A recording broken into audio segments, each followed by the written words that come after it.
सर्वप्रथम एनएलआई विश्वविद्यालय कैथल के इस पावन प्रांगण से मैं आप सबका हार्दिक अभिनंदन स्वागत करते हुए सबसे पहले साहित्य अकादमी हरियाणा और विश्वविद्यालय के दो विभाग जिसमें हिस्ट्री और डिफेंस स्टडी के विभागाध्यक्ष को अपनी तरफ से मुबारकबाद दूंगा कि आपने उस दोनों संयोजक से मिलकर के हिस्ट्री के हमारी उन सभी यादों को ताज़ा किया जो 1920 से पहले भारत की स्वतंत्रता में एक हरियाणा प्रांत का जिस टाइम पे कंबाइंड पंजाब था उसका एक विशेष योगदान मिलिट्री के माध्यम से क्या रहा। उसमें से हमारे जितने भी सौजन रहे हैं, हमारे सैनिक रहे हैं, उनका मुख्य रूप से जैसे बल्लू राम जी हैं, सनपत सिंह जी हैं, रावतुल्ला राम जी हैं, कंबाइंड पंजाब में उन्होंने हरियाणा की संस्कृति को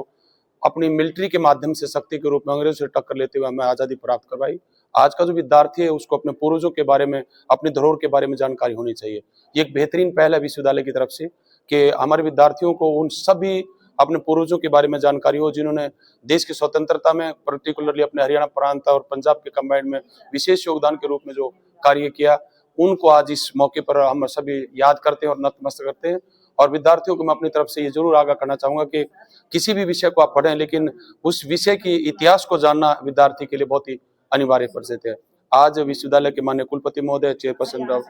संदीप चहल जी को हम सभी डिपार्टमेंट्स को लोग इस बात की बधाई देंगे कि इस प्रकार के कार्यक्रम विश्वविद्यालय के अंदर लगातार आयोजित किए जाने चाहिए। और हरियाणा साहित्य अकादमी को मैं इस बात की पहल के लिए विशेष योगदान करूंगा और मैं अपनी छोटी बहन एकता जी जो विशेष रूप से इस पर काम करती है उनको मैं विशेष रूप से बधाई दूंगा और विद्यार्थियों को आह्वान करूंगा कि अपनी धरोहर का आदर्श के साथ में अपने इतिहास के साथ जुड़ करके इसका गहनता के साथ अपने डिपार्टमेंट विभाग हिस्ट्री और डिफेंस स्टडी के साथ मिलकर के इसकी संपूर्ण जानकारी लें। आज के इस अवसर पर आप सबको बधाई देते हुए विश्वविद्यालय के लिए आप सब लोगों के लिए उज्ज्वल भविष्य की शुभकामनाएं। विशेष रूप से अगर आप अध्ययन करेंगे इतिहास में तो एशियंट हिस्ट्री बताती है कि कंबाइंड पंजाब में सबसे जो महत्वपूर्ण योग था उस टाइम पे रोहतक का बड़ा दायरा था। रोहतक डिस्ट्रिक्ट जिसमें सोनीपत झज्जर आज अलग अलग डिस्ट्रिक्ट में उनका सबसे बड़ा योगदान रहा। उसके बाद अगर दूसरा उस पर लेके जाएंगे तो जो भिवानी से और महेंद्रगढ़ का जो बीच का एरिया है जिसमें मैंने आपको रेवाड़ी तक की बातें की जिसमें रावतुल्ला राम जी का उस क्षेत्र में विशेष योगदान था। राजपूताना आहिर वाला का जो एक पर्टिकुलर क्षेत्र है हरियाणा में उसका विशेष योगदान रहा। दूसरे नंबर पे अगर गुरुग्राम की बात करेंगे मॉडर्न में आप गुड़गांव की अगर बात करते हैं तो विशेष कर से क्योंकि उस टाइम पे दिल्ली राजधानी से नजदीक था तो जितने भी आक्रमण बाहरी रूप से कंप्लीट होते थे सामना करते थे। तो विशेष रूप से कंबाइंड पंजाब में रोहतक, गुड़गांव और पर्टिकुलरली महेंद्रगढ़ रेवाड़ी का जो विशेष योगदान था विशेष रूप से रहा। और वर्तमान के इतिहास को अगर जानना चाहेंगे तो हरियाणा प्रदेश का क्षेत्रफल के माध्यम से बेशक छोटा हो लेकिन हरियाणा की इस पहल में ये हरियाणा के इस योगदान के अंदर अगर आप देखेंगे तो मिलिट्री के अंदर जितनी भी शहादत आज तक चाहे वो 1971 की लड़ाई में हो चाहे चीन के युद्ध में हो या वर्तमान में किसी कारगिल युद्ध की अगर आप चर्चा करते हैं तो सबसे ज्यादा जो कंट्रीब्यूशन है वो हरियाणा प्रदेश का रहता है। हरियाणा प्रदेश अकेला मिलिट्री के माध्यम से 25% से अब वो अपना योगदान कंपनी देता है। तो अगर अब ये देखेंगे सर्विस के मामले में भी अगर ऑफिसर क्लब की आप बात करें तो देश में अब तक भी जितने भी जर्नल लगभग हुए मात्र 50% जर्नल अब के लिए हरियाणा ने दिए, बाकी जर्नल दूसरे में जिसमें आप भीम सिंह स्वाग का नाम ले सकते हैं, आप दलबीर सिंह स्वाग का नाम आप ले सकते हैं, वर्तमान में वीके सिंह जी का नाम ले सकते हो। अनेक जर्नल हरियाणा की इस भूमि से पैदा हुए। तो हरियाणा का योगदान मिलिट्री के और प्रशासन के रूप में विशेष रहा है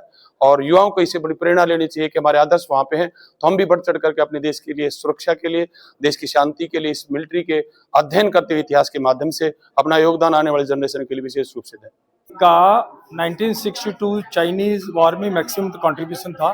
सबसे ज़्यादा कैजुअलिटी थी और मेजर होशियार सिंह जी जो सिसाना गांव से हैं सोनीपत डिस्ट्रिक्ट में, उनका अदम्य साहस उसमें बहुत ज़्यादा कैजुअलिटी हुई थी पाकिस्तान की 1971 वॉर में। और उनके पास जो सेगमेंट एरिया था that was very very crucial. Shankargarh tehsil की बात थी वहाँ जिसमें आज करतारपुर कॉरिडोर बना हुआ है और उसके कैप्चर करने में मेजर होशियार सिंह जी का बहुत बड़ा नाम था। उनके नाम से आज IMA में देहरादून में एक स्टेडियम है। धन्यवाद। यह जो है एग्जीबिशन है जो हरियाणा साहित्य अकादमी के द्वारा ये लगाया गया है जिसमें भारत हरियाणा की सैन्य विरासत को इसमें दर्शाया गया है। अगर हम 1962 की बात करें तो गावलान घाटी से जो पश्चिम का एरिया था उस पे चाइना का कब्जा था और जो अक्साई चीन वो भारत के अंडर में आता था और उनकी एक चौकी का कनेक्शन टूट गया उनसे। तो उन्होंने सोचा कि भारत ने कब्जा कर दिया, उन्होंने भारत पर अटैक कर दिया और भारत उनके साथ लड़े और 1962 का युद्ध है जो इसी का परिणाम था। देखो अगर बच्चे ये एग्जीबिशन देखेंगे तो हमारी जो सांस्कृतिक धरोहर है, जो सैन्य विरासत है, उसके बारे में गहन जानकारी वो प्राप्त कर पाएंगे और उनके अंदर मोटिवेशन और देश प्रेम की भावना बढ़ेगी।